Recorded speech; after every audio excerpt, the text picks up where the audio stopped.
I'm Tom Busby, CNBC.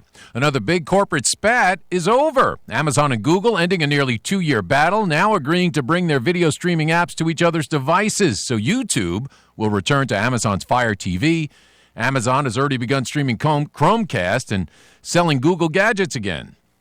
On Wall Street, stocks end the short week with solid gains today, with investors shrugging off any possible negative impact the Mueller report may have had on the markets. At the close, the Dow up 110 points, the Nasdaq up 2, but closing higher 4 weeks straight. Target is recalling 500,000 wooden toy vehicles because they can be a choking hazard.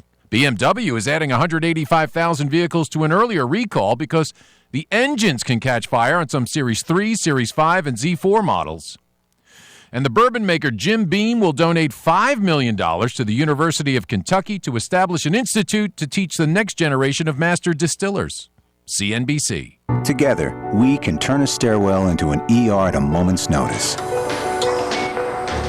Together, we can turn a rescue ship for refugees into a maternity ward. Together, we can vaccinate 710,000 people in just 11 days. Together, we are Doctors Without Borders. Doctors Without Borders goes where others don't to provide life-saving medical care. Learn more at doctorswithoutborders.org. The Home Depot is not your garden variety garden center. Not with the largest assortment of regionally selected live goods and landscape products. Like big quart-size Rio Dipladenia at a special buy, 3 for just $12 in red, pink, or even raspberry. You can't pick better flowers or a better price. Today is the day for doing, starting with a stop at the Garden Center of the Home Depot. More saving, more doing. Selection varies by store, continental U.S. only. California headline news. Governor Gavin Newsom calling for other communities to join him and L.A. County in putting pressure on drug companies to lower the price of prescription drugs. He says there's clearly interest. Not one, but 2 governors have called me saying, what about us? What about our states joining the state of California? Newsom says he wants to expand Medi-Cal insurance, a first step toward what he hopes will be a single-payer health care plan for the state. Despite a terminal cancer diagnosis just weeks ago, game show host Alex Trebek says he'll continue his duties as host of TV's Jeopardy. So despite what you may have heard, I'm feeling good. I'm continuing with my therapy. Trebek speaking at a Jeopardy taping in Burbank. He'd previously disclosed that he'd been diagnosed with stage 4 pancreatic cancer. The end of an era in San Francisco. Legendary Beach Blanket Babylon show will have its final performance on December 31st, ending a run that began in 1974. Warming conditions today. Jeff Scott, California News. Finding great candidates to hire can be like, well, trying to find a needle in a haystack. Sure, you can post your job to some job board, but then all you can do is hope the right person comes along, which is why you should try ZipRecruiter for free at ZipRecruiter.com/search. ZipRecruiter doesn't depend on candidates finding you. It finds them for you. Its powerful technology identifies people with the right experience and actively invites them to apply to your job. So while other companies might deliver a lot of hay, ZipRecruiter finds you what you're looking for. The needle in the haystack. 4 out of 5 employers who post a job on ZipRecruiter get a quality candidate through the site within the first day. ZipRecruiter, the smartest way to hire. And right now, you can try ZipRecruiter for free. That's right, free. Just go to this exclusive web address, ZipRecruiter.com/search. That's ZipRecruiter.com/search. ZipRecruiter.com/search. Hey guys, this is Andrew Caravella. Just wanted to let you know that KCAA has a new listener line for all of you that have a phone. Now you can listen to KCAA in the grocery store, in the doctor's office, or when you want to pretend you're on the phone with someone just so that creeper will leave you alone. Call 720-835-3099 today and listen to your favorite KCAA radio shows. That number again, 720-835-3099. KCAA Radio, the station that leaves no caller or listener behind. Ontario Host Lions Club is hoping you'll come out to their 10th annual We Serve Golf Tournament. Check-in is 11 a.m. on Thursday, June 20th at Sierra Laverne Country Club. Ontario Lions supports 7 local charities and 8 area projects. Dean Munoz is the golf tournament chair. Give him a call at 909-481-1180. That's 909-481-1180. Come on out and golf at Sierra Laverne Country Club on June 20th to support the Ontario Host Lions. 909-481-1180. 801-1180. The Legacy. Southern California's KCAA, the #1 talk radio station in the Inland Empire.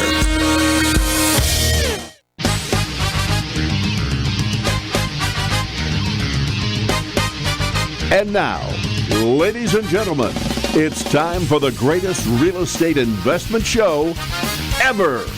Here's the flip-flop investor himself, Todd Bayer. Well, hey everyone, how we doing out there today? This is the Flip-Flop Investor Show, and I am your host, Todd Bayer, the Flip-Flop Investor himself.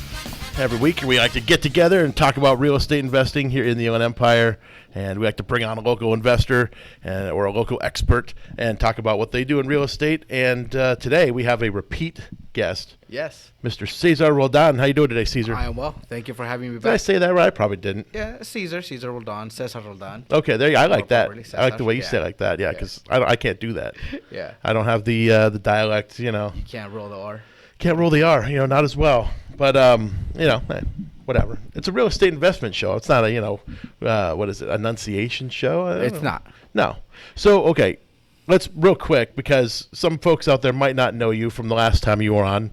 Let's go over who Cesar Roldan is and what does Cesar Roldan do and all that good stuff. So you got started in this business kind of like, I think wholesaling drew you in initially, Correct, right? yes. Yeah, so like wholesaling is basically trying to find deals, locking them up in a contract, and then you're selling the contract off, and somebody that's going to make it into a rental or make it into a flip buys that contract from you, and you get paid basically for arranging the deals, and then you move on to the next one. Right. So we definitely wanted to start doing wholesaling, but the ultimate goal was always to just generate income to be able to give back to the community. Okay.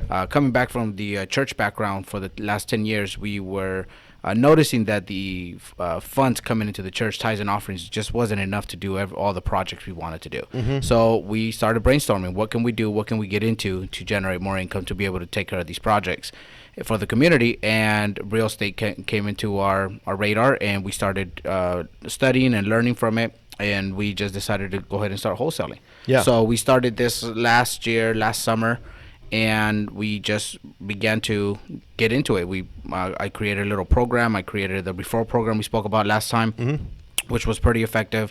I was actually driving out to Blythe 2 to 3 times a week. That's right. I remember you put a couple of deals together out that way. Yeah. You brought them to the club, and people were like, Blythe? I don't want to call you out to Blythe. Yeah, everybody knew Blythe only because they knew they drove through Blythe, never to Blythe. Yeah, on their way to Arizona, because it's the last stop of California before you cross that border. Yeah, and right by the Colorado River. So there's quite a bit of hunting there, by the way, too. So yeah, a friend of mine just went out there duck hunting. Yeah. So just a little insider, they are developing some cannabis plantations over there. Now, how does the church feel about cannabis? Well, I won't get involved in the cannabis, but I know that that's going to affect the local community and the local economy there. Right. And definitely for the housing. It's a dying city, Blythe, unfortunately. Sure, yeah. So bringing these employments there, they will definitely need housing for the employers and things like that. So that's what we were looking heavily into Blythe. Yeah, okay. So sort of servicing the industry in a way by providing the housing that'll be necessary for a new industry coming into an area. Correct. It's a good idea, because obviously, having a job base is very important, especially if you want to own, rental property and things like that. Correct. You want to make sure that the people that rent from you are going to remain, right? Because they have a job and they're going to stay in that area. Yeah, the only workforce over there right now is unfortunately the 2 prisons that they have. So really, is that basically like the majority? I know nothing about Blythe. It's a third of their population. No kidding. A third of their population is employed by the prison system. Well, no, the inmates. Oh, the inmates is a third of the population of Blythe. Yes. Okay, so then I would imagine that a small percentage of them are people that work for the prison. Right. But there's probably more inmates than there are people that work. Correct. I'm assuming, So, okay, well, what other, there's other cottages, there's other industries. They got retail, grocery. I'm sure there's stuff like that. They got very little. So just think of a small city, just have the very basics. The Walmart that wanted to come in there, the local government did not allow it. Really? So shout out to the local government, get up to speed and to date.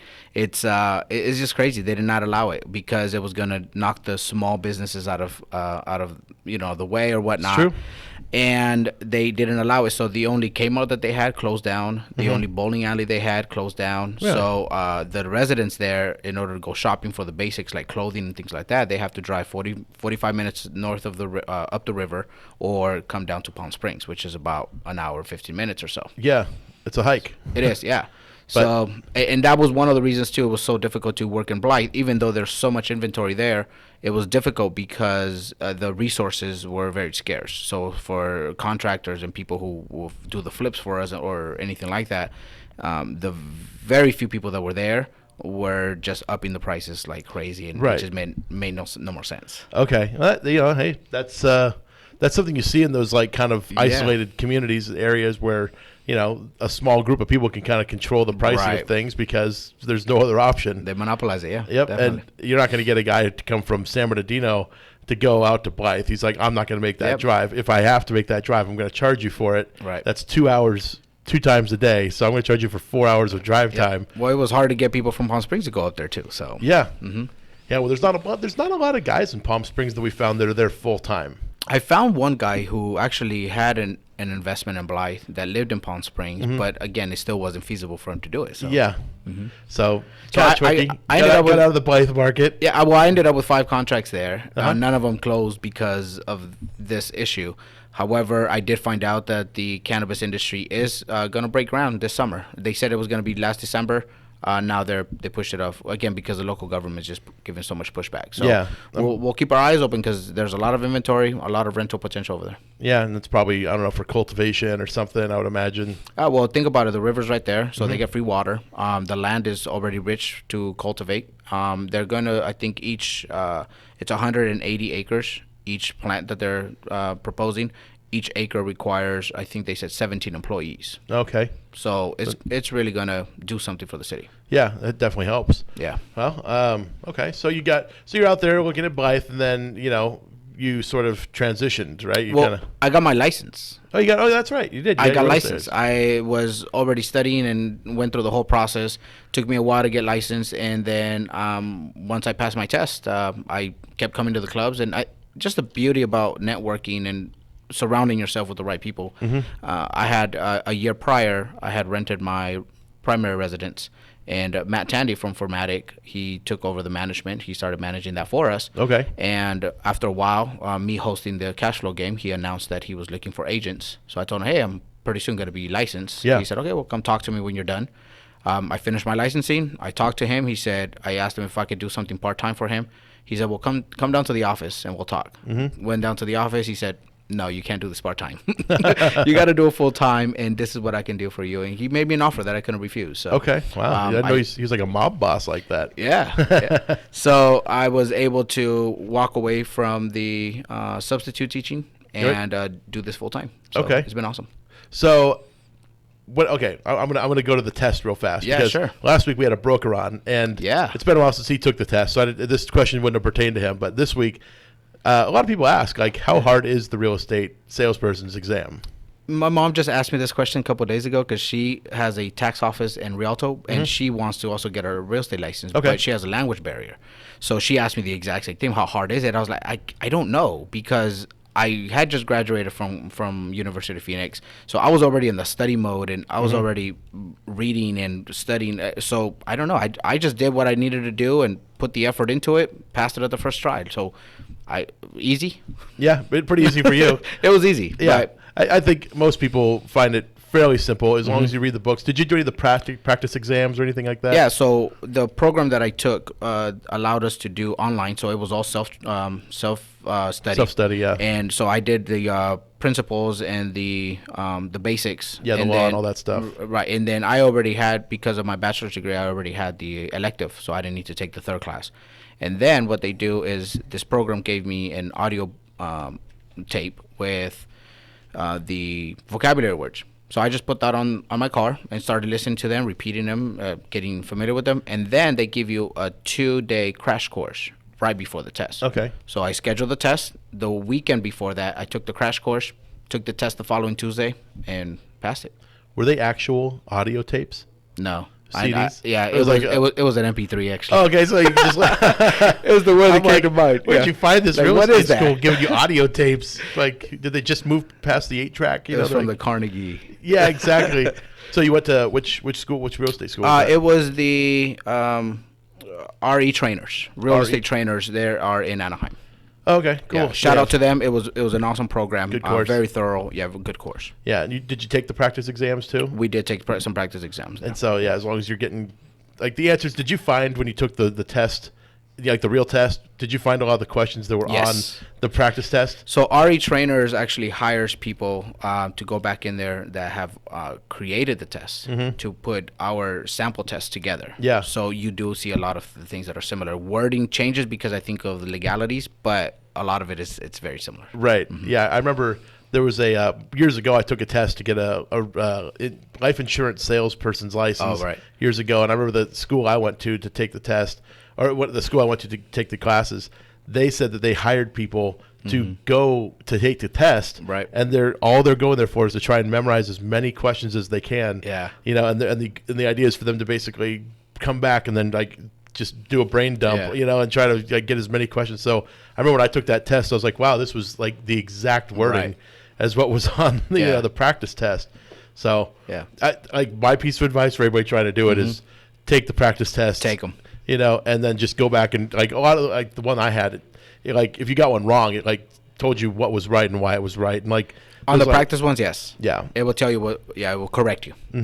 Because a lot of times on the state tests, there's a couple answers that are correct, but they want you to pick the most correct answer, which is sometimes confusing. Right. So I think the idea is to confuse you, you know, to really make sure that you understand the subject matter. But you know, if Caesar can pass it on the first try, then anybody can pass it on the first try, right? You bet, so yes. Don't let that hold you back. And okay, so you already have like a somewhat of an understanding about real estate, obviously, before you started taking the classes for a real estate license. It was actually simultaneous study. Okay. We decided to go with the license because we knew it will open up more opportunity, more doors. And so, but we were studying it simultaneously. So I started studying real estate maybe about 6 months prior to that. Then I went into the classes about 6 months after.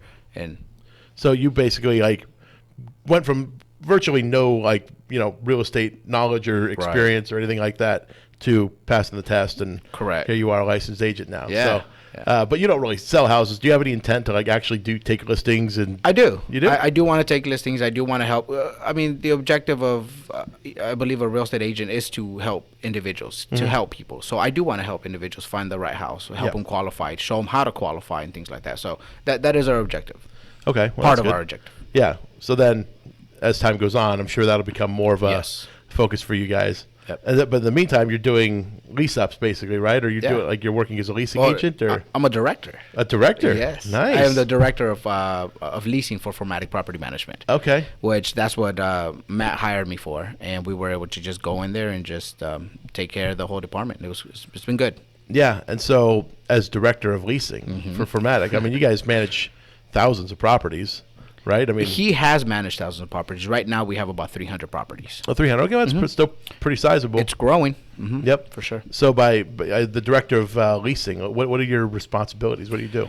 We market the properties. So we get the professional photographers to go out and take property pictures of the properties. Okay. And it's pretty cool because we actually have we're one of the few, probably even the only one out here locally to have a 3D camera that will actually give you a virtual tour of the property. So that's pretty cool. So we do that. We do the marketing, we do the photos, and then we actually process every applicant that comes in. So we are answering inquiries about the properties, and then people apply, and we make sure that they're top qualifiers. When they qualify, then we get them all the way through moving them into the property. Yeah. And once they're moved in, we pass them over to the property manager, who will handle any calls after that. So, you know, I get this question sometimes from people like, you know, if they had like an eviction on their history, on their record, you know, like how does that affect their ability to rent something down the road? It depends how recent it is. Let's say it was the last thing they rented. Like they rented something and then they moved back to mom and dad's house or something, but it's the most recent, you know, leasing experience on their thing, but maybe it was like 5 years ago. Yeah, no, please make sure you don't have an eviction. Do whatever you can to not get an eviction, because it will damage your opportunity to rent again. Now, is there an opportunity for them to submit sort of a statement of why they had the eviction on their record ahead of time? If it's within 5 years, with the recent 5 years, no, not an eviction. It's an automatic denial. Really? So we have a score sheet. So Matt coined this tenant screen, right? And there's 8 factors that we take in consideration. One of those is if there's any evictions, it scores you either you're automatically disqualified or it scores you from 0 to 3. And late payments, rent payments, mortgage payments, things like that. But an eviction would definitely cause an automatic denial. It's an automatic denial. Automatic. What are some other automatic denials? Felonies within 7 years. Okay. First degree felonies. Okay, so what would be I guess I'm not familiar enough with the felony laws out there. So what would be a first degree felony, like murder? Murder, rape, okay, child abuse, okay, things like that would definitely, if you come up as a sex offender, registered sex offender, definitely denial. Okay, are all registered sex offenders considered? Would you say it was series 1 or a first degree? First degree, yes. So, okay, I didn't know that. Yeah, Formatic has a very strict process of approving individuals. We and understand that our I always have a hard time saying this word, fiduciary duty is to the owner, to the property owner. Right. So we got to make sure that every person we bring into their investment property is the right person for that property. Exactly. We don't have a lot of responsibility over the tenant. We have our responsibilities to the owner. Right.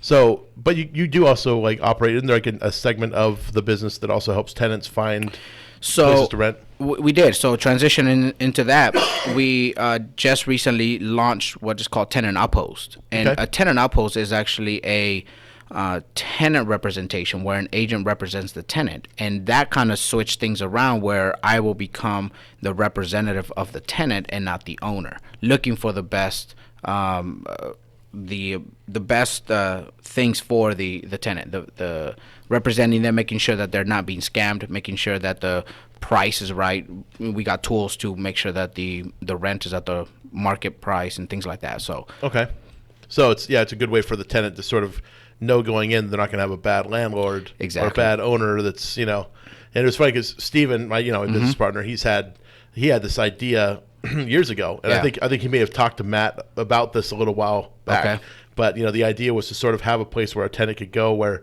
they can screen the owners of the property. Right.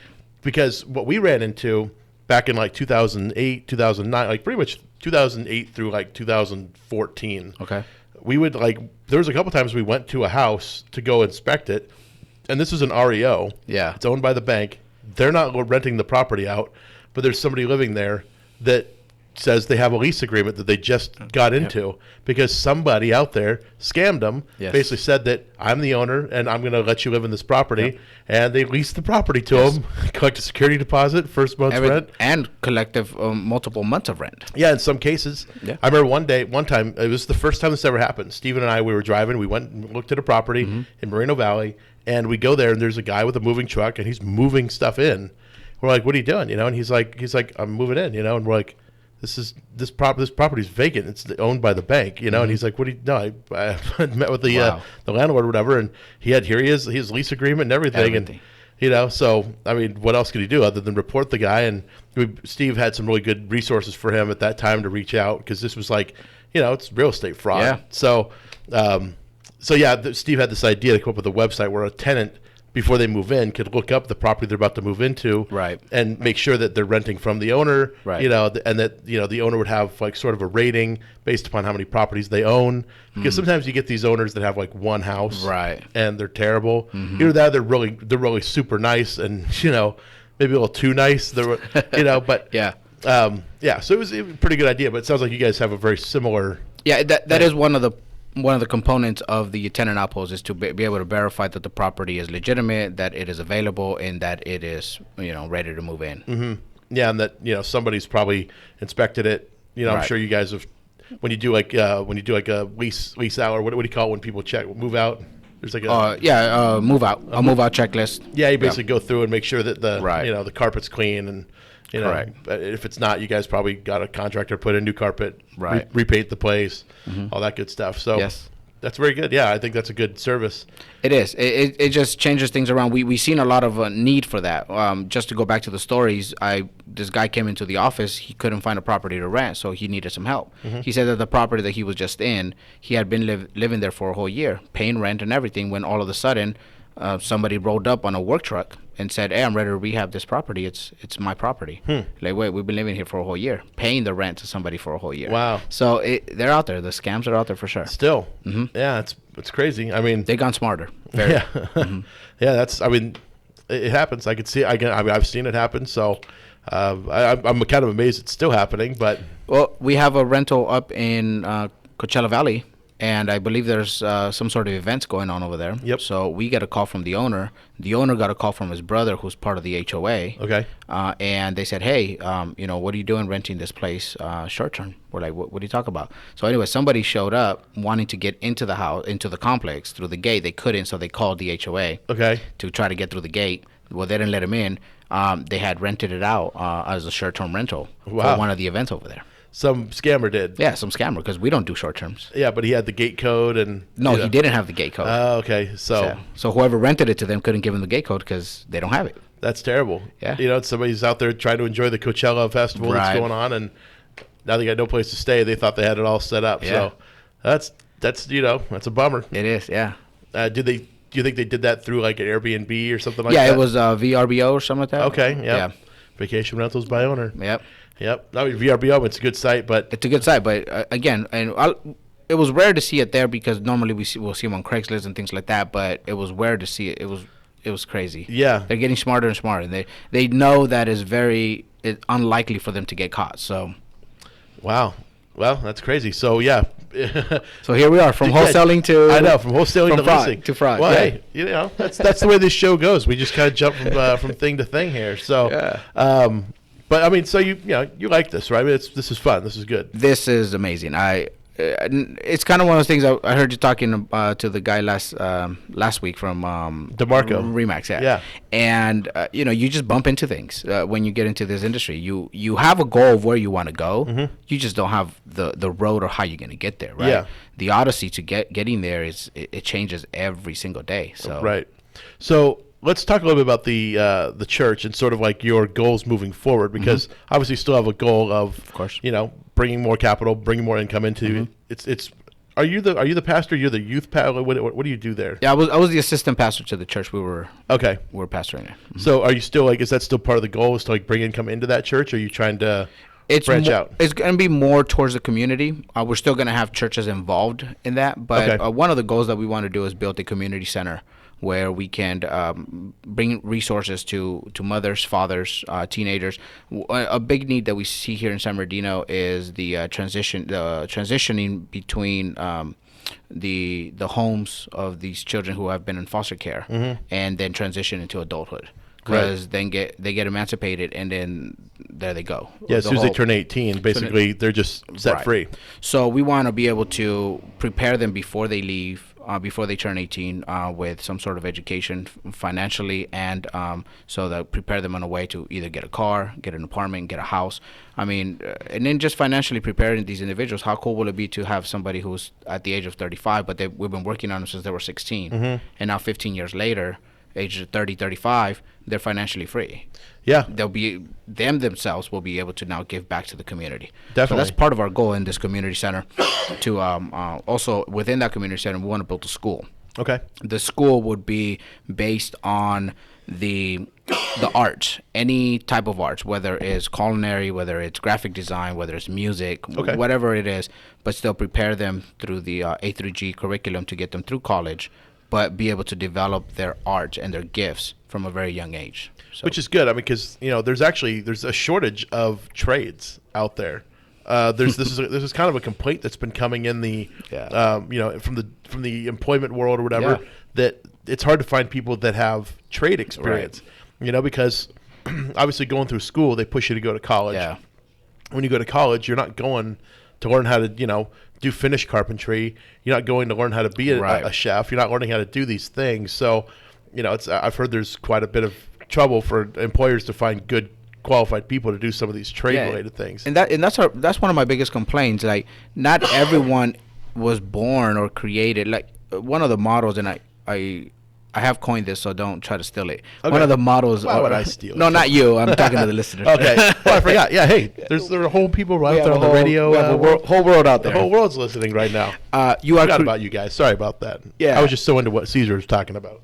So the model really is you are created by the creator to be creative, right? And one of the things is that not everyone has been created to be a professional at being either an attorney or a doctor. There is a lot of trades out there that that the community needs, that the economy needs, right? We need woodworkers, we need graphic designers. I mean, there's a whole world out there that has not been tapped by our local school system or college system, anything like that. And then one of the things is like a 5-year-old would not be afraid to act in front of people compared to a 25-year-old who's going to be embarrassed now in college to get in front, unless that's really, really what they want to do.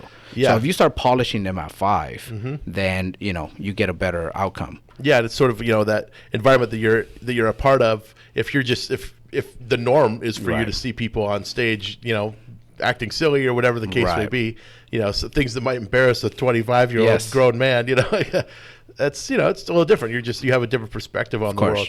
Like there's people, obviously you said like not everybody can be a doctor, because I have actually a few friends that like can't even see the sight of blood or they're gonna like faint. Like one of them, like his wife was giving birth and he fainted in the in the delivery room. And like they're like trying to focus on her, but now they're trying to focus on him because he's like passed out on the floor and he like cracked his skull.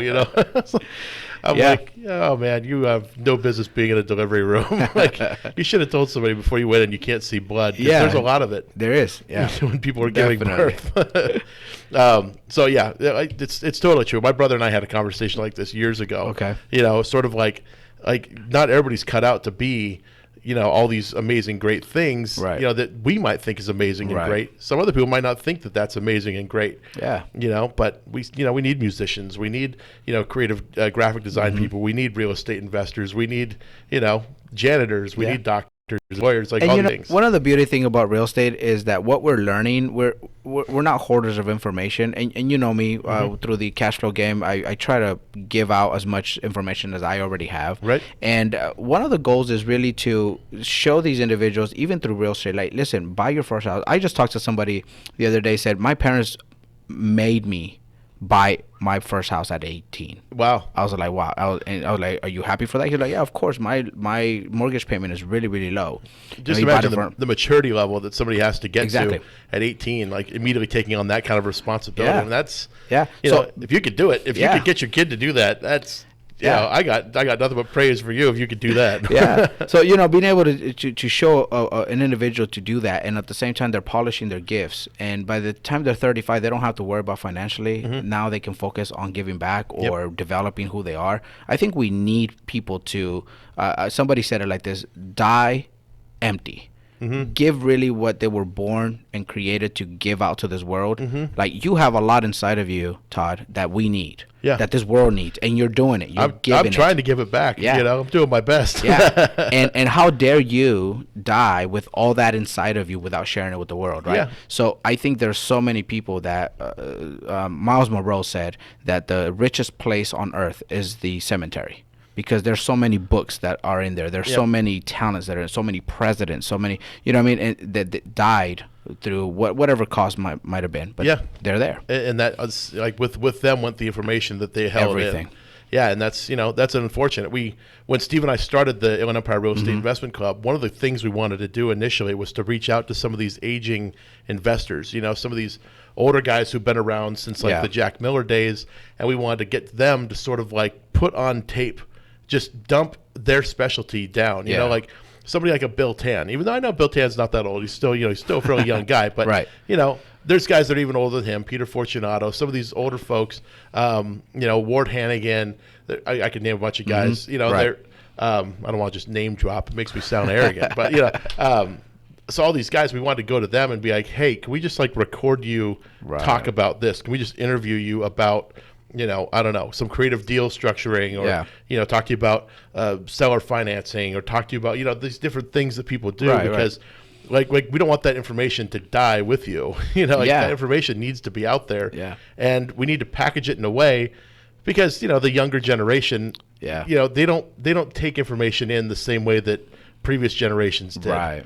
Like I right now, like my daughter, she's like me. I listen, and that's how I learn. I don't learn that much from reading. Right. I'm much better at listening, and that's how I comprehend. I mean, I can read and and comprehend what I'm reading, but she's a lot more like me. Whereas my son, he can read and take up all the information. Right. And, he could probably do it by hearing too. He's just Right. But my daughter, she's like me. She's she's got to hear it, and if she hears it, she can Gotcha. regurgitate or whatever. So Yeah. it's just learning styles, and plus everybody's got smaller attention spans, and how do we that's the hard part that we have. And Yeah. I wouldn't call myself an educator, even though I guess I kind of am. Yeah, you definitely are. But like I don't consider myself to be that. I consider myself more to be an investor, and I just am free with my information. I don't I don't sell anything because it wasn't sold to me. I was given it for free. So why would I charge for it? Well, I think that in itself is considered an educator, right? You're learning all these things, and then you're just giving it out for free. That in itself, Yeah. you're learning investments, and that's what you're giving back. Sure. And people like me, we need it. Mm-hmm. And there's been some stuff I've paid for in the past, but I paid for it, and it's like Robin Hood. I take from the rich over there, and I'm giving to the poor, the people that don't have this information, because not everybody can afford to take a $1,000 course. I mean, some of those things can be pretty expensive. Yeah. So I try to do that as much as I can, but it's it's hard being one guy trying to do all this. That's why we brought you in for cash flow, because I mean, you have that same ideal, which is we didn't know that about you initially, right? But once we saw how you ran cash flow, we're like Caesar was clearly the best choice for this. Yeah. So thank you. Yeah. Well, no, absolutely. Seeing how you did it, and like Lisa did it before you, and Lisa was really good, but you definitely added another element on top of it. So you've improved upon Lisa's thing, even though we love Lisa for what she did, but she got tired of it. Yeah. She was ready to be done. I mean, she's doing awesome right now. We're doing her real estate and doing all that stuff. Too much going on, yeah. But when we started playing the game, it was something definitely we needed to share. It wasn't something we needed to hold back. It's there's stories in the Bible. There's these leopards who went to a camp, and the camp had just been deserted, and there's just so many things there that to plunder, and they said, how dare we keep this to ourselves? We got to go back and tell everybody about it. And that's how we feel about this knowledge sometimes. Like, how dare we keep this, right? So when we started playing the game, we said we need to give back. We need to show this. So we started inviting our cousins over for dinner, and they will play the game. And that's what got us. That's right, because you have the game. Yeah, and I was like, you know what? We got to do this. Then I heard Jay Massey. Jay Massey was doing it 30 boards at once. I think he was selling something, though. Okay. An investment of some sort at the end of every session or whatever. What surprised me, Jay Massey has a mentor program he sells. So. Yeah. So so he was doing that, and that gave me the idea, like, wow, that is possible. So let's go ahead and start doing something. And then I found the cash flow when they were on Yucaipa, and we started going over there. So yep. So it's now we do it at the Highland. Now we do it in Highland. Highland at the the Round Table Clubhouse. The Round Table Clubhouse. Off of Highland Boulevard and right off the 210 freeway. Yep. Highland Boulevard. We do that on the first Wednesday of every month. So that's coming up. Yeah, 2 it's weeks. coming up. Well, less than 2 weeks now. Yeah. First Wednesday that starts at 6, right? Starts at 6. Yep. But we don't play for more than 2 hours, and then right in between we always have a little word of wisdom. So something in between in there that you can learn. Sometimes allow Matt to speak or some of the other mentors that have been showing up to the game, and it's fun, educational, and great food. It is. Did we get the pro version yet? You know what? I heard we have a pro version already. Oh, I haven't researched it, but we are going to need some more boards because 2 months ago it was packed. Yeah, I remember Joanna telling me. She said, yeah. And shout out to Joanna who's listening right now. Oh yeah. Thank you, Joanna. But yeah, so that this pro board was sort of like, because I've only played the original cash flow game, but Robert Kiyosaki put out a more advanced version of it, which I'm really interested to play because I've played the original game enough times to know, like, okay, I'm an airline pilot, I'm going to lose. It's not that I'm going to lose, I'm just going to get out of the rat race last. Yeah. I'm like, oh, good, I'm a teacher, or oh, perfect, I'm a janitor. Yes. I'm going to be out like immediately. Yeah. Like, it's great, But so I'd be interested to play that. Yeah, I'll get you some more information for sure. Cool. Soon. Yeah, so for those of you out there that have never heard of or played the advanced game, we'll be the first club to have it. Yes. The Inland Empire Real Estate Investment Club. If you want more information about that, go to meetup.com, look up the Inland Empire Real Estate Investment Club, and you can look up the cash flow game as well as the other meetings that we have each month. We got the Saturday morning coffee coming up this Saturday. Mm-hmm. Yep, so come on out to that. It's like 8 in the morning at Lift Coffee Roasters in Riverside off Chicago. And that's a good meeting. That's a good group. We always it's funny how many people come to that listen to the show, and that's their first time they've ever been to anything we've done. And they always show up. They're like, "So is there going to be like a presentation?" I'm like, "No, it's just networking. Just show up and talk to people." It is one of my favorite events to go to. Yeah, it's just fun. That's you meet all kinds of different people within the real estate. Yeah, I mean that's what it's for, right? I mean the whole purpose of this business is to get to know people, and I mean. It's almost like for some people that don't have a church organization that they're a part of, this is their group. This is their community. Yeah. So we have a lot of regulars that show up, and of the regulars, we're all real good friends. We, even though we might be competitors on the real estate field, when we're at the meeting, we're at the club meeting, it's a support group. There's nothing wrong with competition though. No, and you know what? Sometimes we egg each other on. Yeah. You were there. Did you go? It was last month at the Let's Make a Deal meetup. Did we do? Okay. Did you? No, you weren't there. I wasn't there. No. You missed that one. That one was good because we had 4 major buyers in the room. I heard. Yeah, you had a business one too, right? It was commercial. Oh yeah, that was this month. Okay. That was last week. Yeah, but it was the month before. Last month we had 4 or 5 deals we talked about in there. We had 4 major buyers in the room that actually buy and do a lot of deals, and they were sitting there arguing back and forth, bidding one of the properties up. Really? But they gave one of the guys some great advice on what to do. That's good. To go out and renegotiate his deal, and he did. He sure enough went out and renegotiated it, got a better deal, and came back and got it closed. So that's what it's all about. That's what it's about, and that's what that meeting's for. That meeting right there is to try and get deals done. Yeah. Going back to the educator thing, so you don't consider yourself an educator, but yet you are in a position to set an environment where education can happen. And that's what it kind of became. I mean, in the beginning.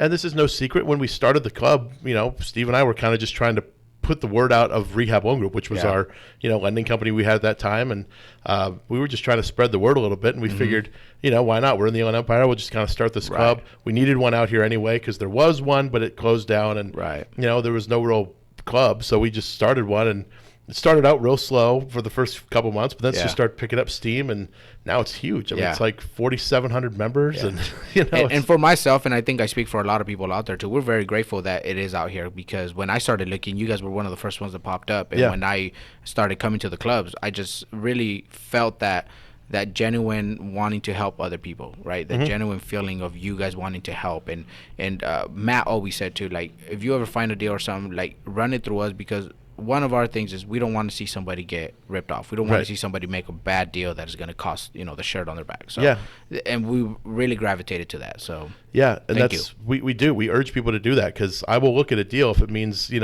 saving you from screwing something up. It's inevitable.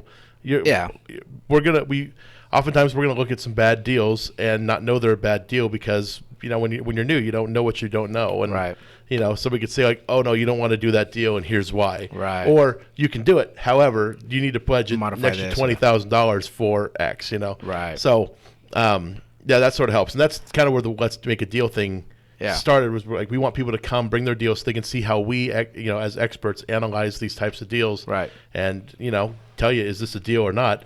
And this month we had a couple that were pretty good deals. So, and the ones last month, a couple of those were one of them was an amazing deal. And so that was the one that was getting bid up while we're sitting there doing it. So that was pretty fun.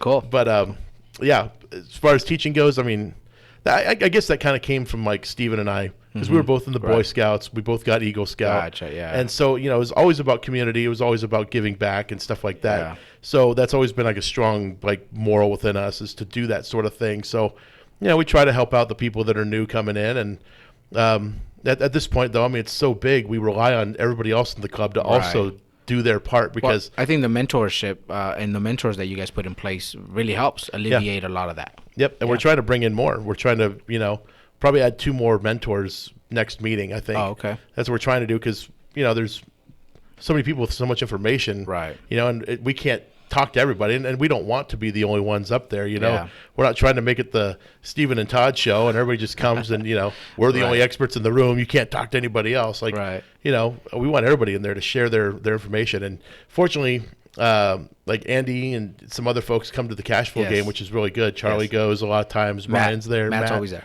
Matt's always there. Yep. And that's great because we need those guys to be there too. Because again, I can't always make it out. Steve can't always make it out. Right. And usually when we've showed up, we've always gotten there late. So, we're always like, man, we missed out again. Yeah. So, but it's fun. It's a good meeting. Yeah. So, I don't know. That was like a long commercial for the cash flow game. It was. It's good, though. Great. Again, another educational tool. You want to get started, this is the way to start training your mind to be able to get started in real estate for sure. Yeah. It's one of those things. Like, you don't, like when your mind starts being opened up to these new things, all of a sudden these opportunities start showing up. Yeah. Because you weren't open to them before, but now all of a sudden something comes your way and you're like, hey, wait a minute, there's a thing there. I can do something with that. Yeah. I like to use the big words because it makes me sound smarter than I am. But it's the reticular activating sensor, right? Very nice. I practiced that a few times already. Wow, reticular activating sensor. Yes. So your RAS, and for short. And what that does is just pretty much just begins to train your brain to see things in a different way that you've never seen before. And that's what the game does for you. It begins to. This is why the game is so adamant about you reading every card out loud, so that you get used to the terminology, hear it, and then see it in action in the game, and then it begins to really open up those doors for you. Yeah, it's it's such a powerful theory. I mean, I know we've talked about this before because I remember you saying it's like when you buy a new car, right? All of a sudden, everybody else has that car, And it's not that everyone bought it at the same time you did now, You're just noticing it now because you're open to it. Exactly. Funny enough, I don't see my car that often. I just got a new car in December, and I don't see a lot of people driving it. It's not a very popular car. What'd you get? Kia Stinger. Okay. It's a really cool car. I love this thing. So, anybody out there that wants a really awesome car, check out the Kia Stinger because I don't see very many of them on the road, but when I do, I'm like, oh man, that thing looks sexy. Yeah. That is a sexy car. Yeah. We got in a car accident. It wasn't bad, thank God, but it totaled our car. Really? And we ended up getting a Impreza, a Subaru Impreza. Okay, and those are safe. I do see those cars everywhere now. Yeah, I see Subaru Imprezas every once in a while. But it's whatever. Yeah. I remember when I got my Optima because I had a Kia Optima before. Everywhere I see them. I see them all the time. So that's what the game does. It begins to open up opportunities. Now, when I began to play it, we drove out to Santa Barbara, and everything was real estate to me. My stepson was staying at some apartment complex over there, and I'm like, man, I'm gonna own one of these one day. They were high-end, nice luxury apartments, and I was just like, wow, and everything. The billboards was real estate. The back in the days, I recognized that the phones, the paid phones, was real estate. Yeah. Like everything is real estate.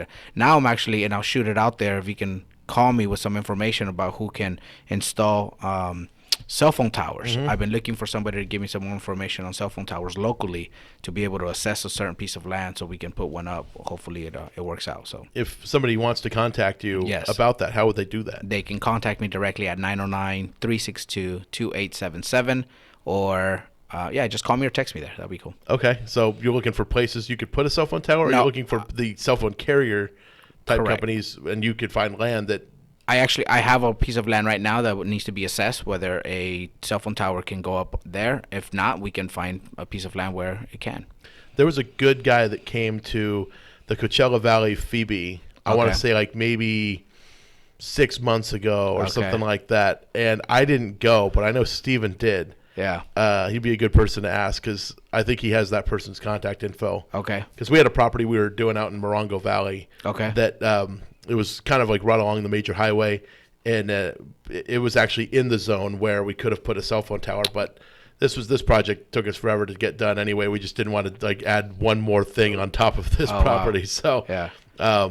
So he's got a good guy to talk to about that. Okay. But yeah, it's funny because when I started getting into commercial real estate, I started like educating myself about commercial. I never knew about billboards. Yes. I never knew about. I mean, I knew about them. I just didn't know that was considered real estate. And the cell phone tower. Some of these people are making crazy amounts of money on cell phone tower leases. Yeah. And then even things down to like your laundry facilities. Right.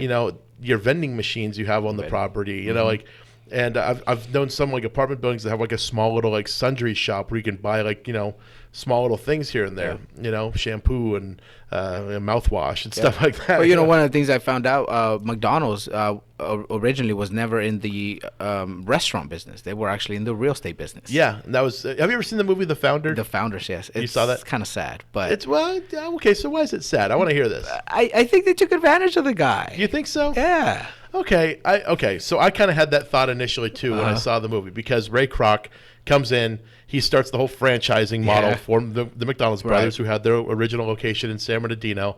And basically, one of the McDonald's brothers is sick. He's ill. I think he just had a heart attack or something. And the scene in the movie is where Ray Kroc comes to the hospital and basically gets him to like sell McDonald's to him for some small figure. I want to say it was like $2 million or something like very that. Small. Yeah. This was in like the 80s, right? Maybe? Very beginning. And so it's like, is this? I mean, did he force them to do it? No, they took the deal.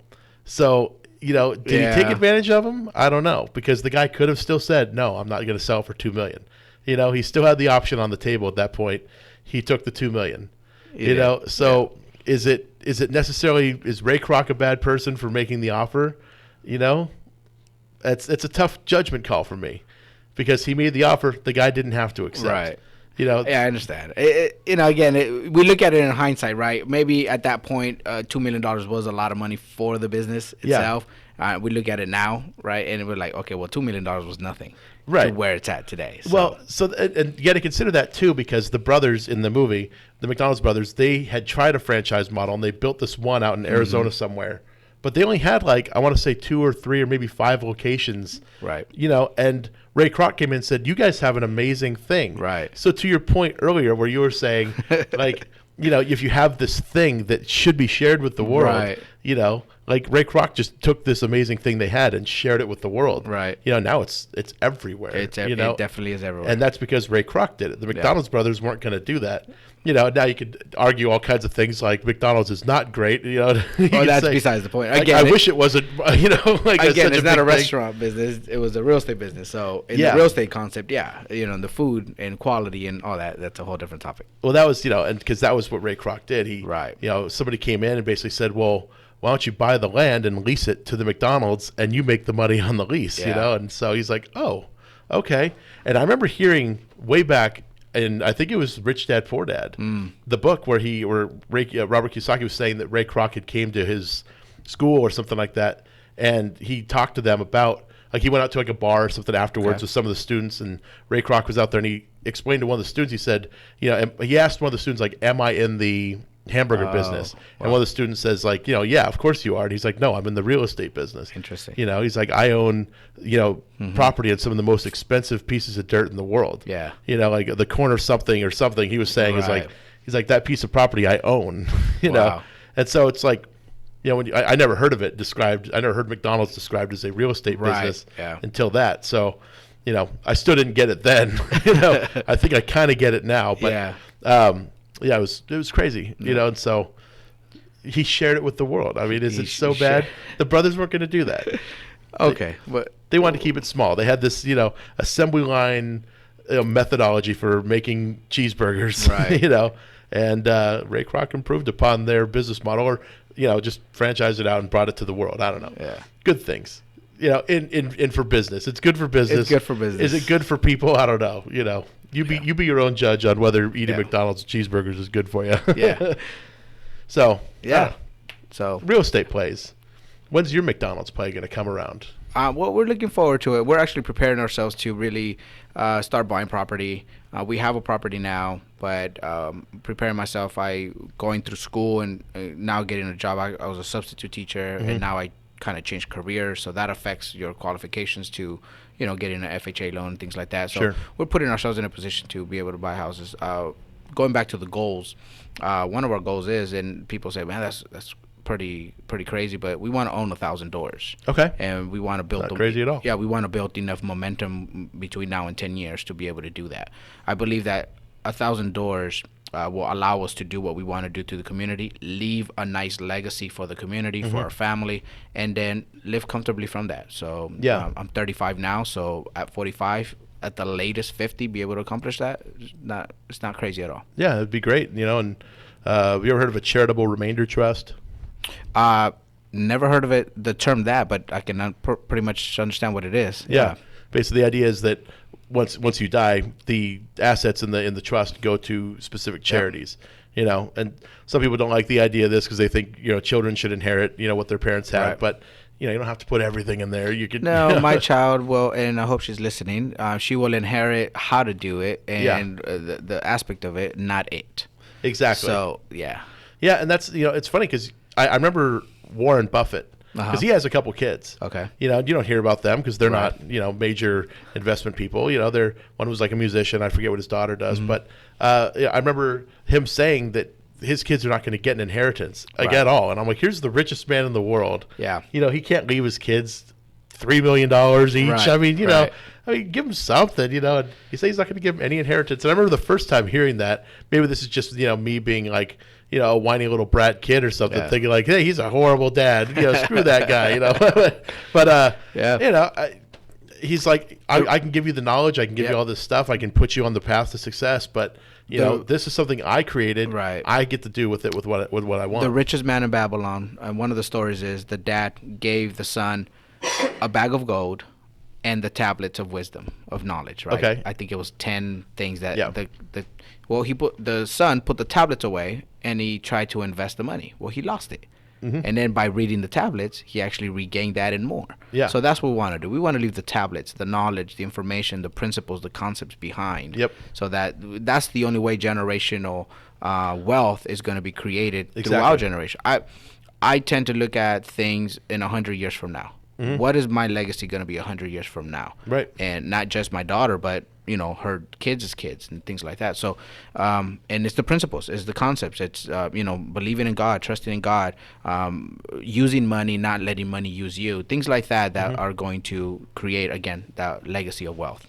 Absolutely. And I've heard, I'm sure people out there have heard tons of stories time and time again where some trust fund baby. They were raised, never had to lift a finger in their lives, and they're just, pissing away the money, and, they've made no good decisions their entire lives. Well, the word alone explains it, right? Spoiled. Yeah, spoiled. Because they've gone rotten. Yeah, gone rotten. Yeah. And it's the education that the parents never passed down to them, and maybe it's because they were too busy. They never had time to spend any time with their children. Which is what I think is really important. I try to spend as much time as I can with my kids. I'm taking my son to baseball practice tonight. This is what you got to do as a parent. Like when you decided to be a parent, this is what you got to do. And if you're not going to spend time with your kids, then they're not going to get the information you're trying to pass on to them. Yeah. My 2 cents. My daughter's playing softball too. She actually just started pitching and never pitched before. She's been playing for about 5 years.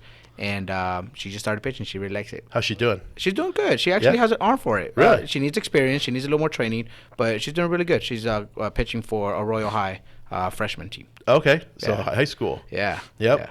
Yeah, my son's still in Little League, so okay. We'll see if they make it to their team's undefeated. So I'm like, nice. I'm amazed. Like they put together a great team. The coaches on the team, good. They knew what they were doing. They got all the good kids of the draft. So I know, good for them. Yep. But so okay, we only got like a minute or 2 left. So you want to talk a little bit about Formatic? Yeah, well, Formatic is the best property management company around, and it's growing to. We're not only looking for something to be national, but international. We're looking to go to Mexico. We already have a office in Colorado Springs. Mm-hmm. We have an office in Big Bear. We're looking for an agent who can help us manage properties in the low desert, Coachella Valley. Someone who lives maybe somewhere around Beaumont or Banning. Again, hit me up at 909-362-2877. We're looking to hire somebody for that area. Can you say that number one more time, just a little slower? Sure. 909-362-2877. And if you missed it, it's 909-362-2877. We're looking to grow and expand. We have the latest technology, as we spoke, the 3D cameras, the 4K, the virtual tours. We have everything, so I can actually now open a leasing office anywhere in the planet, anywhere in the States, because we already created the systems for it. So. Awesome. Well, okay. And then, for those of you out there interested in becoming a real estate investor, or for those of you who are a real estate investor, or maybe you're just an agent or something, you want to learn more, come on out to the Inland Empire Real Estate Investment Club. Go to meetup.com. Thank you all for listening. We'll see you again next week. Take care. Thank you, Todd.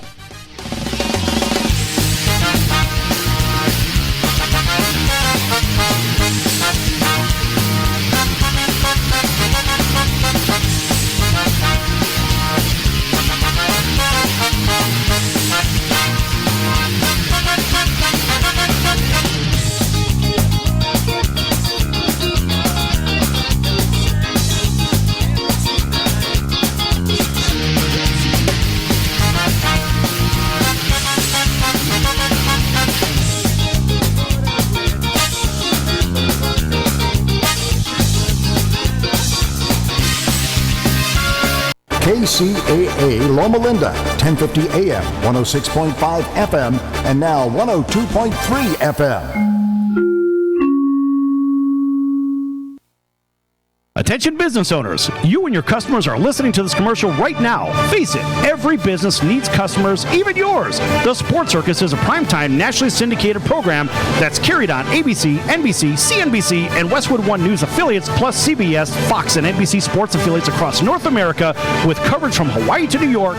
Also, the Sports Circus is available to the 180 million subscribers on iHeartRadio, and the Sports Circus gets about 4 million website visitors per month, which could click through your website and bring sales. The Sports Circus provides great content featuring celebrity guests from sports and entertainment to our audience every weekday, which your company could greatly benefit from by increasing your visibility, foot traffic, eyeballs to your website, and calls from potential customers. Call us right now at 702-799-9935. Again, 702-799-9935, or email us at info@thesportscircus.com. That's info@thesportscircus.com. Drive your sales today by advertising with the Sports Circus. Do you have any questions about legal issues? Have you ever been stopped by a police officer and issued a ticket that you're scared to deal with? Have you ever been in trouble with the law and don't know what to do? Do you have a will or power of attorney question? Is your home being foreclosed upon and you don't know where to turn? Maybe you were given a contract that you don't understand. For freedom and a worry-free solution, call for Legal Shield today at 213-245-1305. It's that simple. You will have access to high-quality law firms that will fight for you for less than $1 a day.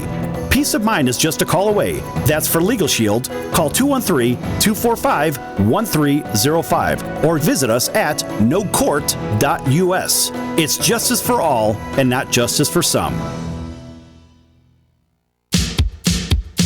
So, you want to be in show business. Do people tell you that you're really funny, you have a great personality, and you should have your own talk show? Many of us have been told that, but we don't know how to get started. It's easier than you think. Let the pros at Cali Vegas give you a free talent evaluation. Call 949-445-1119 and learn how quickly you can create, produce, and host your very own talk show. Imagine not having to sit in traffic every day, commuting back and forth to the same old boring job. Get started in television or radio today with your free talent evaluation from Cali Vegas. Call 949-445-1119 or visit them online at calivegas.com. Make your dream come true today and create your new career and learn how to become a television or radio star with the help of Cali Vegas. 949-445-1119. Call now. Are you a small business owner or pursuing the dream of starting your own company? Do you know where to start or how to grow that existing business? The American Business Trust Company has the answers you need. The American Business Trust Company can help you with startup capital, business strategy, sales and marketing, and establishing your company with a physical location or on the internet. You decide. You bring the idea, the American Business Trust Company can help with the rest. For a free evaluation, you may visit them online at abtrustco.com. That's ABTRUSTCO.com or call them at 657-600-1876. That's the American Business Trust Company, 657-600-1876. Call them today. They can help your business right away. Do you have any questions about legal issues? Have you ever been stopped by a police officer and issued a ticket that you're scared to deal with? Have you ever been in trouble with the law and don't know what to do? Do you have a will or power of attorney question? Is your home being foreclosed upon and you don't know where to turn? Maybe you were given a contract that you don't understand. For freedom and a worry-free solution, call for Legal Shield today at 213-245-1305. It's that simple. You will have access to high-quality law firms that will fight for you for less than $1 a day. Peace of mind is just a call away. That's for Legal Shield. Call 213-245-1305 or visit us at nocourt.us. It's justice for all and not justice for some. So, you want to be in show business. Do people tell you that you're really funny, you have a great personality, and you should have your own talk show? Many of us have been told that, but we don't know how to get started. It's easier than you think. Let the pros at Cali Vegas give you a free talent evaluation. Call 949-445-1119 and learn how quickly you can create, produce, and host your very own talk show. Imagine not having to sit in traffic every day, commuting back and forth to the same old boring job. Get started in television or radio today with your free talent evaluation from Cali Vegas. Call 949-445-1119 or visit them online at calivegas.com. Make your dream come true today and create your new career and learn how to become a television or radio star with the help of Cali Vegas. 949-445-1119. Call now. Are you a small business owner or pursuing the dream of starting your own company? Do you know where to start or how to grow that existing business? The American Business Trust Company has the answers you need. The American Business Trust Company can help you start up with capital, business strategy, sales, and marketing, and establish your company with a physical location or an online presence on the internet. You decide. You bring the idea. Then American Business Trust can help with the rest. For a free evaluation, visit them online at abtrustco.com. That's abtrustco.com. Or call them at 657-600-1876. That's American Business Trust Company, 657-600-1876. Call them today. They'll help your business right away. That's American Business Trust Company. Online at abtrustco.com. American Business Trust Company.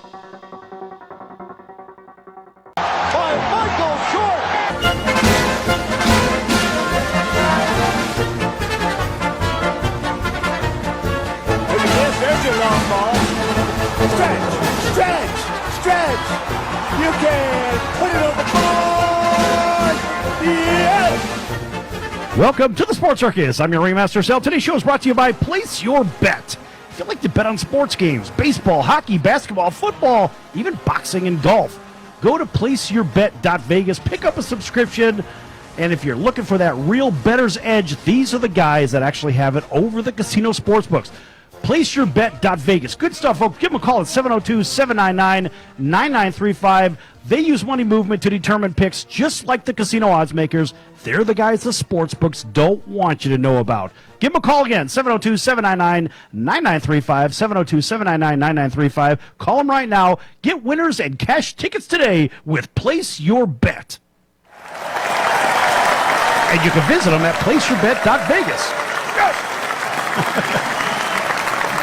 And a big welcome to everybody listening in on iHeartRadio and our CBS, NBC, and Fox Sports affiliates from coast to coast. And by the way, Darren, you know, that Place Your Bet group, those guys are 111 wins against only 17 losses.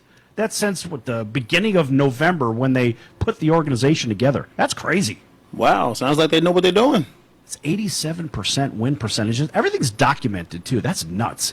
Anyway, let's talk about something else that's documented. Okay. Now, you know, as a couple of washed-up former ball players, we always wanted to do great things on the field, but how about this? In Ohio, you know, Ohio seems to come up quite a bit, right? We talked about it yesterday. Yep. Here we are in a small town south of Toledo, Perrysburg, Ohio. I know the town well. A high school baseball player accomplished an extremely rare baseball feat. Luke Borer hit for the home run cycle. That's unbelievable. Wow. It's crazy. Luke Borer, he's only a junior at Perrysburg High. He hit a solo shot at his first at-bat, a 3-run jack at his second at-bat, a 2-run blast at his fourth at-bat, and a grand salami in his 5th at bat. That's unbelievable. Wow. That's crazy. It's something's never happened in the big leagues, and only once in college and once in the minors. Now, Luke finished 4 for 5 with 4 homers and 10 RBIs. The 4-home run in a single game is the second best in Ohio school history. And the 10 RBI, believe it or not, is actually the 10th best. That's crazy. Wow. Wow, imagine hitting for the home run cycle. Buddy, I only hit 1 home run in my whole life. I'm serious. Well, I played for Chicago Public League. We didn't have fences, so you had to run your home runs out. So, of course, when I came up to bat, they went way back in the outfield for me. So, buddy, that was when I was playing in the Mexican League. I hit 1 home run, and I just crushed the ball. I stepped it off afterwards. It was 440 foot. And I get to first base, and I'm jumping around like a madman. Oh, by the way, there's no fence out there, right? I'm thinking, wow, I just won the World Series. Still jumping around between first and second like a complete moron, right? Yep. Turn the corner at second, looking at my third base coach, and he's wheeling me in. What? He's wheeling me in because the relay throw was coming. I had to sprint all the way home. I had to dive into home, which you're not supposed to, just so I could beat the tag. Could you imagine if I would have actually been thrown out at home? Oh, my God. That would have been the most embarrassing moment I would have ever seen on a ball field. Well, I lived that, so I know exactly how you would have felt because I felt it. Did you get thrown out at home? Yeah, so similar situation. And the thing is, I blew through the stop sign. You're a Cub fan. No, stop it. I blew through the stop sign. I mean, I was just hell-bent on scoring. I felt like I hit that ball a country mile, and I knew that there was no way that guy was going to get to it. And I saw him actually pick it up, and I saw the cutoff man take the throw. I'm like, this dude ain't finna throw me out. Man, he wiped me like a baby's backside, brother, I tell you. Well, the problem is that country was the Vatican. It's a very small country. You said you hit a country mile. Wow. Okay, Sal. Hey, come on. That's pretty quick. Tip your waiter. I'm here all week, folks. But that's pretty exciting stuff. How about a big round of applause for Luke Bohr from Perrysburg, Ohio. Absolutely. For hitting, it's crazy, the home run cycle. And by the way, in the not-so-distant past, it couldn't have been but maybe 6 weeks ago or so, Danielle Gibson, a softball player at the University of Arkansas, hit for the home run cycle in a win over Southern Illinois. She accomplished the feat, get this, in her first 4 innings. Wow. That's crazy. Not only did Danielle Gibson tie the NCAA record with 4 home runs in a game, her home run cycle is the only, better yet, her home run cycle is only the second accounted in Division I history and the only person to do it in 4 innings. That's crazy. Now, we did see this in college baseball. Now, here's a great stat. In college baseball, Florida State's Marshall McDougal blasted an NCAA record 6 home runs in a win over Maryland in 1999. He went 7 for 7 with 16 RBIs. Wow. That's crazy. That is. 16. That's insanity. Okay, so put your coaching hat on right quick, Sal. Yeah. As a coach, when he has hit that, come on, man, after he's hit the 3rd home run, do you, number one, do you continue to pitch to him? And number 2, do you plunk him? Oh, no. You only plunk him. We're going to get into that in the next segment. You only plunk him if he's flipping his bat. Oh, no, that we got a whole segment for that one. But no, you look, you leave that pitcher out there, let him take his lumps, and let that pitcher learn how to deal with adversity. This is a lost art in big league baseball. Pitchers don't face adversity anymore. You know what I mean? Absolutely. They're taken out after a certain amount of pitches. Well, you've gotten your work in for the day. That's what the stats say. But there's the old eye test again. We always forget about the eye test, don't we? Yep. I mean, I don't know, man. I don't mind my pitcher taking his lumps, But sometimes, man, when he getting his brains kicked out, it's like, okay, look, now I'm starting to take it personally. I'm not giving you 7 home runs in a game. I refuse. You're going to walk on 4 pitches unless the bases are loaded. Why? I mean, why not? Come on, grow some and pitch to him. For what? We can't get him out. He's on top of the game today. I'm not. You're going to have to learn. Off of pride, I'm going to just give up my game. Okay, well, you can beat the crap out of me, but out of pride, and I'm going to continue to try to strike you out. Man, no, you can take Why first are base. you going to give him a base? Don't give him a base. You get him out. That's called facing adversity. You get in there, you take your lumps, and let's face it, at some point, the guy's not going to hit 1,000. You know, maybe in the game he might hit 1,000, but guess what? You're going to have to prove you can get him out. Nah, I'm not letting him build the stats, man. You're not padding your stats on me. No. It's not about padding stats. It's about growing some and getting somebody out. Proving you could do it, because let's face it, as you go up the chain, you're going to have to prove people that you could get other hitters out that are tough, right? And that's really how it works. Folks, we're going to be back here in just a few minutes on the Sports Circus. Lots more to come. Don't go anywhere. You don't like her? Yeah, go get a bag of bats, killer. Come on. I'll get twice away. Oh, boy, he's got a head clunker, eh? I came from back in out of here. Here is today's top automotive tech story. I'm Nick Miles. Ford introduced a new Explorer, which will include a police interceptor, a gas, a hybrid that will go 500 miles on a single tank, and a performance ST model that'll have over 400 horsepower. On the technology front, it'll have a 10.1 portrait-mounted touchscreen, much the same as a Tesla. Ford's Copilot 360, driver assistance technologies that parallel parks the vehicle for you, and terrain management systems. For more cool car tech, visit testmiles.com. Hop into the all-new greater-than-ever Corolla, now with a redesigned sporty exterior. The Toyota Safety Sense 2.0 comes standard with advanced tech safety features, bringing peace of mind to every drive. Go to toyota.com/testmiles for details. You're listening to Global American Broadcasting, the Gab Radio Network. For more info on our programs and services, including technical operations and syndication, please visit gabradionetwork.com. Attention business owners, you and your customers are listening to this commercial right now. Face it, every business needs customers, even yours. The Sports Circus is a primetime nationally syndicated program that's carried on ABC, NBC, CNBC, and Westwood One News affiliates, plus CBS, Fox, and NBC sports affiliates across North America, with coverage from Hawaii to New York.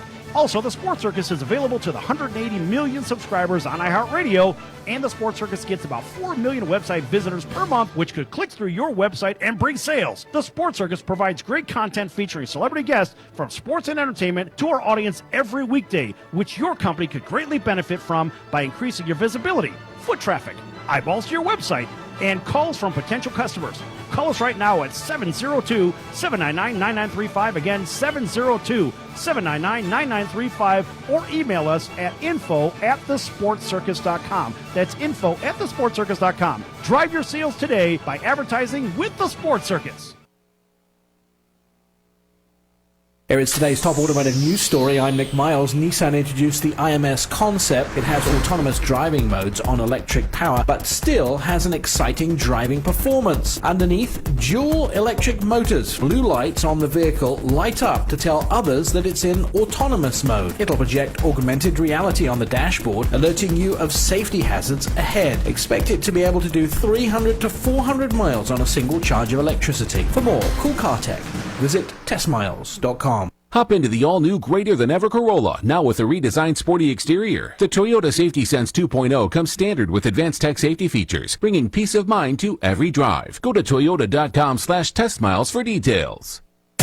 You're listening to Global American Broadcasting, the Gab Radio Network. For more info on our programs and services, including technical operations and syndication, please visit gabradionetwork.com.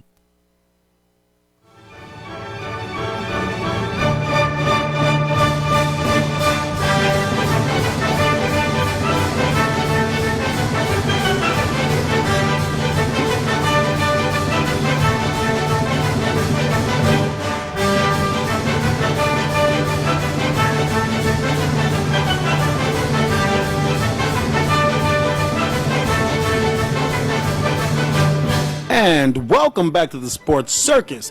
I am your South Chicago Southside Cubs fan, Darian, the board operator. And ladies and gentlemen, boys and girls, children of all ages, please welcome back Sal, the ringmaster to the sports circus. Let's get it. Let's go.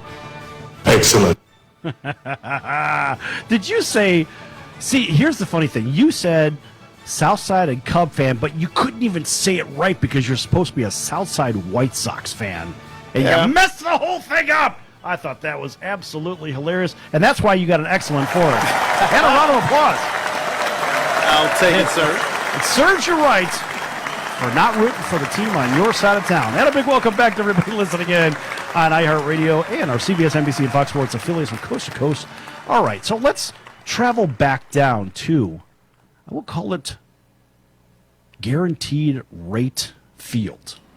Whatever. Hey, wait a minute. Exactly. It's New Comiskey. All right, so look at it this way. When you're up there batting and you happen to hit a towering shot of 418 feet, I don't care if you hit it 518 feet. I don't care if you hit it 918 feet. You do not, under any circumstances, flip that bat. That's bad business. You're supposed to act like you've been there before, right? No. Oh, no! No, you flipped the bat, man. Why are you going to do that? No! Why not? Oh, come on, Sal. Have some fun, man. Flip the dang on bat. Get rid of it. I mean, you just hit a bomb. Stop it. Flip it. And take your time rounding the bases, man. Put your fist in the air and pump it like you mean it. Come on. I'll tell you what. No, that happens, and this is what happens. The bench is clear. Because Tim Anderson, what does he do? Like an idiot. And he's up there, and he hits a big, long drive way back, and all that other crap. Guess what? It leaves the yard. He flips the bat. Not just flips it. He actually tossed the bat and celebrated all the way back to the dugout during his very slow trip around the bases. And it was very embarrassing. And this was against the Royals. In fact, it was yesterday. And so on the ensuing at-bat for Tim Anderson, Brad Keller absolutely drilled him on the first pitch in the sixth inning, and the bench is cleared. Even the coaches got into it. No, there was ejections. There was mayhem. All for what? Because some moron decided that he was more important than his team and respecting the game and rules and respecting your opponent. I mean, why should bat flips be celebrated? Why shouldn't they be? I mean, I don't, you know what, as a pitcher, I'm a former pitcher. And if somebody took me deep and he got to celebrating, I mean, number one, it's a great feat because it wasn't easy to do. If you hit a home run off me, you really had to work for it. So if you did it, okay, fine. My thing is this. I got to make sure he doesn't get the chance to do that. I can't keep putting it in the sweet spot. I can't keep giving him stuff he can hit 500 feet. So I'm going to get you out the next time. I'm not going to throw at you. What's good in that? Okay, so what you're saying is it's okay for a bat flip? It's totally okay. I don't care. As long as you don't flip it at me. What are you looking at, butthead? Never! It's never okay, never, for a bat flip. No, you're supposed to act like you've been there before. Come on, Lou Holtz said that even in football. You get to the end zone, you give the ball to the referee, and you move on. In baseball, you hit your home run, you take a fairly fast trot around the bags, maybe you give somebody a little low five or whatever, get back to the dugout, and go do your thing. You win, you celebrate after the W. You don't celebrate like a mad dog when you're going around the bases or trying to show up your opponent. I don't look at it as showing up the opponent, though. I mean, he's celebrating. How could you not? Hitting a home run is hard, man. That's not an easy feat. Well, but not in today's big leagues, though, when the ball is tightly wound and it's juiced. Come on, everybody gets a gold star. Come on, man. Well, you should still get to celebrate him. I mean, hey, only one hit over 800. What was that? No, that was two of them. Josh Gibson did it, and Bonds didn't get over 800, did he? I don't think he did. No. But look at it this way. Even Icky Woods had to be moved to the sideline for his celebrations. Yeah. And Icky did his celebration on the sideline. God bless Icky Woods. But the fact is, with the celebrations after you score a touchdown, hit a home run, or whatever, it's just like you act like you've won the championship. And here's LeBrick James, of all people. Oh, I'm the greatest player of all time because I hit that shot. Are you kidding me?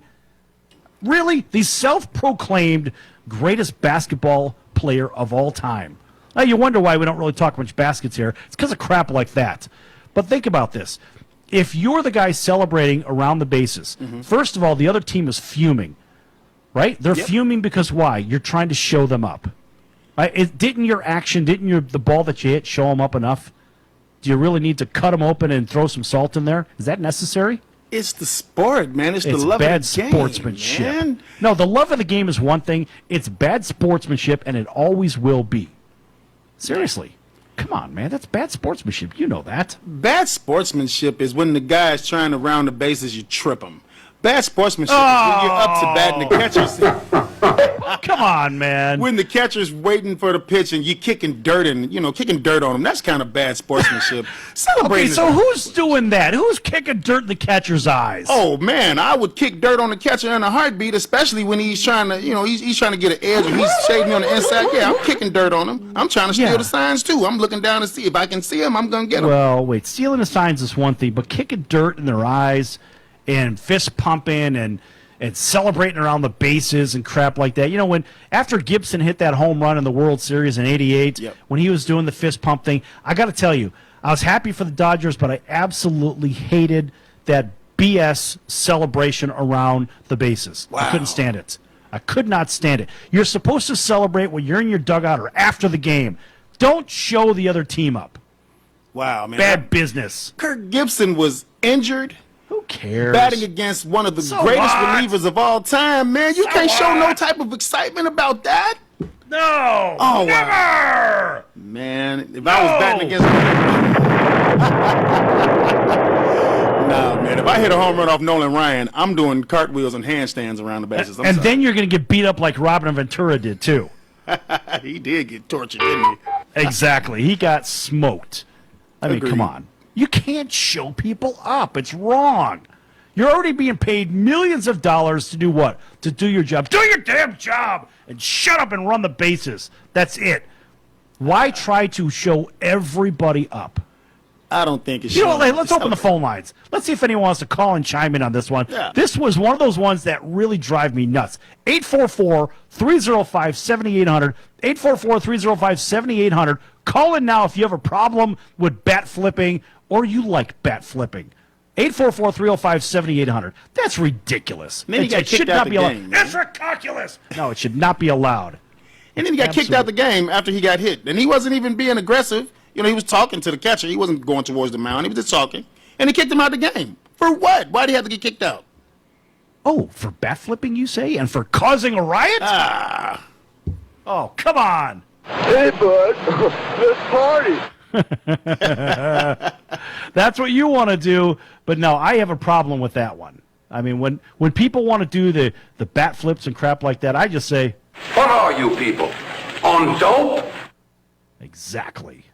So that Bryce Harper bat flip, when he finally got the monkey off his shoulder, that was bad. I don't like that. It's not good. It's just not good. Well, it's not good. Who is it good for? Nobody! I mean, look, people want to celebrate, and okay, so fine, I'm going to go ahead and flip my bat, and then I'm saying, okay, now pay me an extra $10 million because I can flip the bat better than Joe Blow over there. Well, he shouldn't get an increase in pay, but it gives a little spice to the game. Put a cherry on the ice cream sometimes, man. Baseball, and I love baseball. And you do it after the game. Do it with the W. That's true. I mean, I agree on that.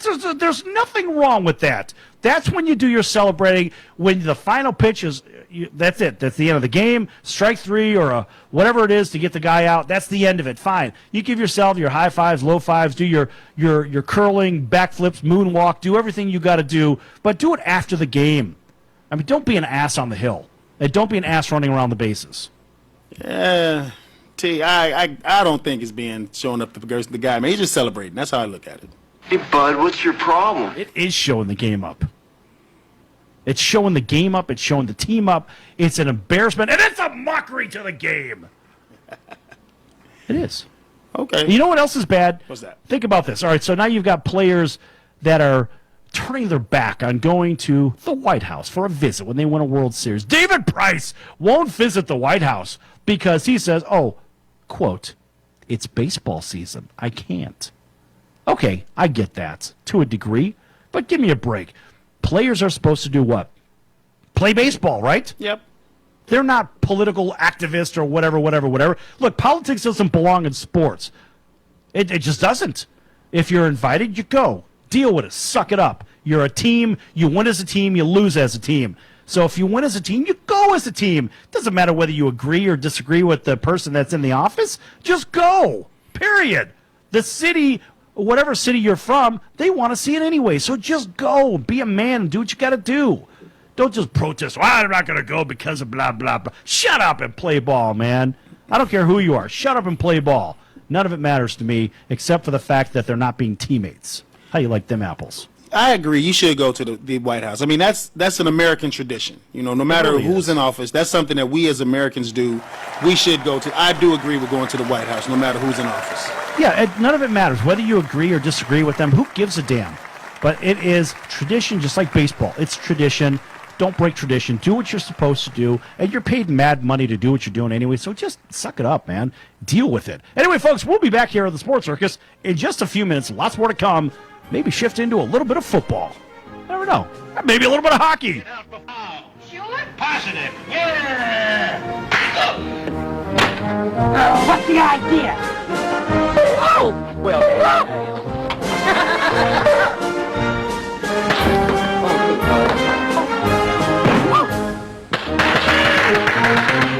I can't do a thing with him. You try something.